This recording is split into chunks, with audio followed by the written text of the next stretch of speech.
Well, there's two thoughts, and one is natural and the other is spiritual. But in fact, in my world, they're both connected. When God raised up Daniel in Babylon, for instance, here you've got a 13-year-old kid raised by a foreign country, and he was a conquered minority. He is castrated in order to be part of the king's eunuchs. He has every reason in the world to become a bitter and defeated young man, and he goes on to become one of the great heroes of biblical literature. But what it says about Daniel, it's interesting, is that Daniel and his friends were learned in the sciences, knowledge, wisdom, and literature and language of the Chaldeans, which meant they were socially relevant, academically informed, and in a business sense, it says they knew how to behave in king's palaces. So God gave them an ability to excel.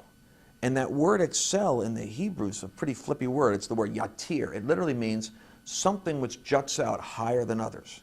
So you could say it's somebody who stands out.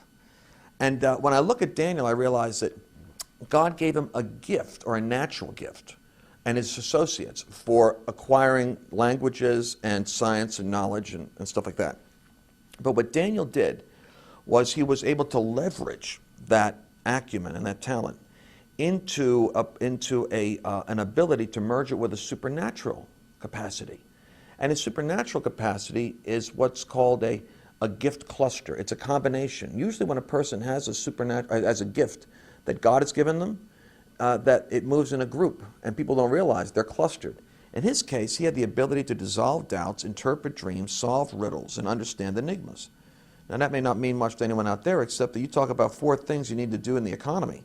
It's, you have to dissolve the doubts of people that are dealing with anxiety, you have to figure out trends, you have to solve enigmas that don't make any sense, and you have to anticipate the future. This is what Joseph did in Egypt, this is what Daniel did in Babylon. And for the most part, when you think of a religious calling, people think of a monk, a priest, or a Pentecostal, guy with a plexiglass pulpit. The last thing they think of is a politician, a government guy, or an economist. But that's the real realm these guys operated in. Daniel went head and shoulders above others because he took the God-given natural talent and consecrated it to God's purposes. And that's one of the great keys that I'm seeing happening more and more, is people that have disciplined their talent to be good at what they do. And it may not look like a religious field. It's in the arts, it's media, it's business, it's government. But what they're doing is they're discovering God is a God of the whole earth. He's not limited to just church in the corner on Sunday. He actually owns the whole property. So they're emerging in these fields. And what's really interesting is I'm studying what it is that enables someone to be preeminent in a field. And the natural part is that anyone who is at the top of a profession, whether they honor God or don't, has somehow intuitively or intentionally capitalized on 4 or 5 signature strengths. They've identified what they do best. They've identified the basic synaptic talent God wired into their brain and body so that they're leveraging their God-given talent design. And they're not doing what they don't do well, they're only doing what they do well.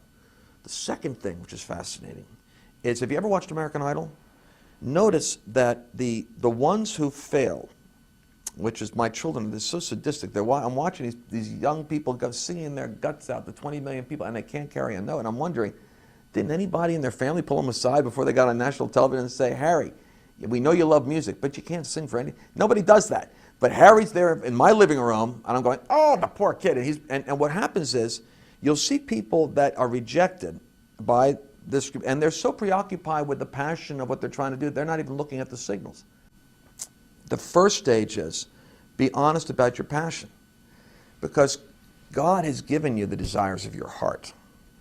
And so what happens is people, if Lincoln pursued politics like Churchill, because we're talking about them, well, they were pursuing their destiny. They were pursuing the power to make a difference through the role of a statesman. That was the plan of God. And so to me, the first step is be congruent, honest about your passion. And where I go is I take people into a state. The key is state. Get into a peak state. Get into a state where you're feeling fairly empowered and optimistic and juiced. Put on your best music. Get a Starbucks. Don't let anyone bug you. Get in a moment when you're accessing what it feels like to be at the top of your game. That's important because you're opening up all the synapses to what you really are all designed to be. At that moment, I tell people just do a free consciousness flow. Just say, God, help me to get in touch with what I'm really all about, because the DNA of the oak tree is already in the acorn. So your full destiny in its glorious fulfillment is already in the microcosm of your heart. When Saul, the first king in Israel, came to Samuel, the great prophet, Samuel the prophet said, I need to talk to you because I'm going to tell you about everything that's in your heart. The reason why Saul was looking for the prophet is because he lost his all of the donkeys for the farm, which meant his means of economic survival was in jeopardy. So he was going to what he considered to be, the prophet, or today would be like a psychic. Where's my lost, tractors? And the prophet basically said, you're looking for your tractors. Don't worry about that. They're already found. The reason you really came to me is because there's a destiny. And so God manipulated your problem to bring you to this moment. I wonder how many people have problems that are manipulated by heaven to bring them to this moment. What am I really supposed to do with my life? Saul, he says to him, in your heart is a king. We're going to talk tomorrow about your call as a king. Saul had no idea he was a king, but the prophet could see it. So getting in touch with your heart is the first thing. You've got something in you that's bigger than you're living. And that gap between what's in you and what you're seeing is where the tension comes, the midlife crisis.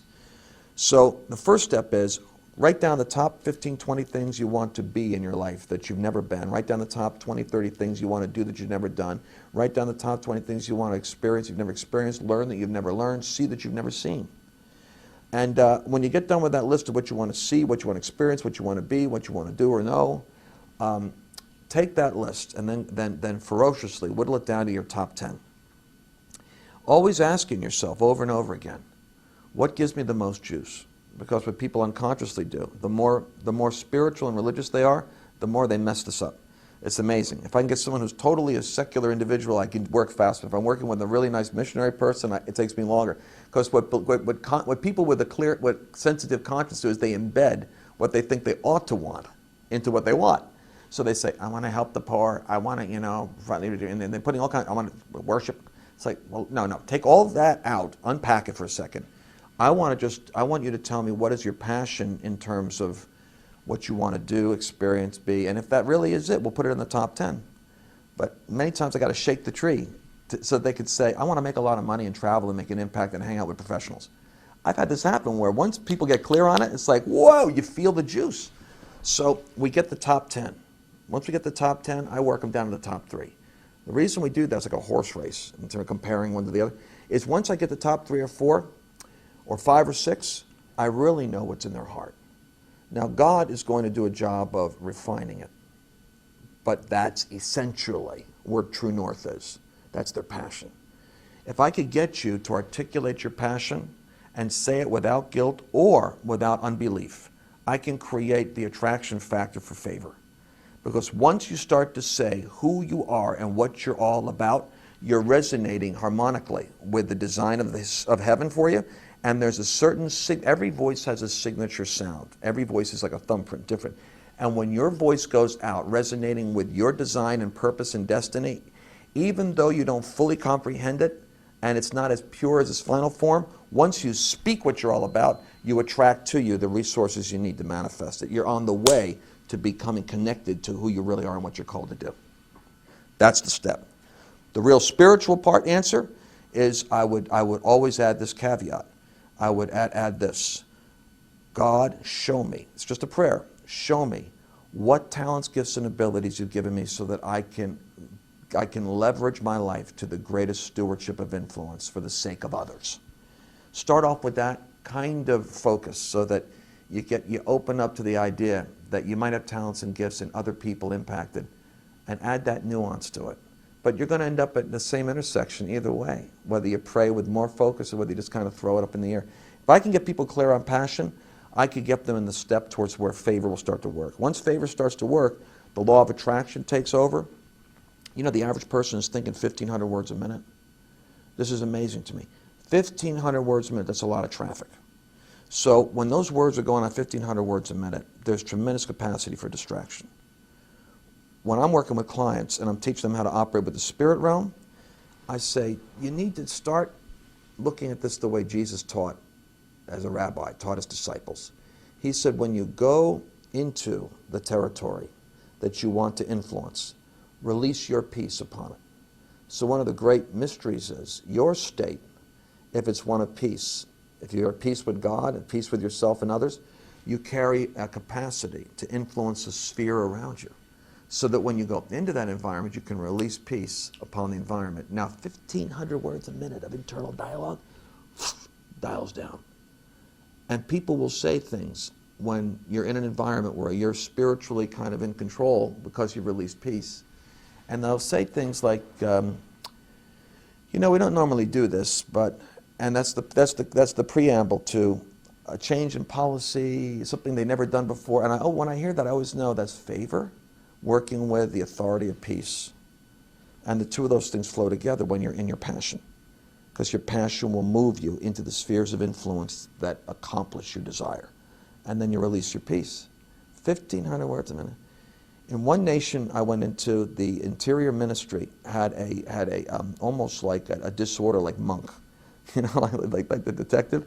He was obsessive compulsive, and he's a high-level political figure. And when he came in to meet with us, we're talking about reforming the prison systems. He was constantly adjusting his telephone, his cell phone, and his pen and his paperwork. And we're watching this. It was like a neurotic ritual.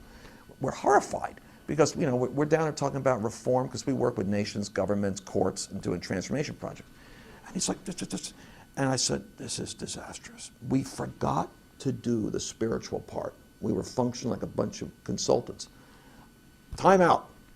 We leave. We go down to a van on the street. We get in the van, pray. We start praying. We join hands. We get into harmony with the spirit realm. We agree together that God is going to have his way, and we release peace on the situation, on the man. When we go back in, we shake his hand again. He starts to fidget, all of a sudden blinks. Totally calm. At that moment, an entire nation was opened up to us, and a military assignment to work with a contract with their entire military happened in a blink, that fast. That's how real these principles are. Passion, favor, peace, agreement, operating in convergence, or operating in your calling.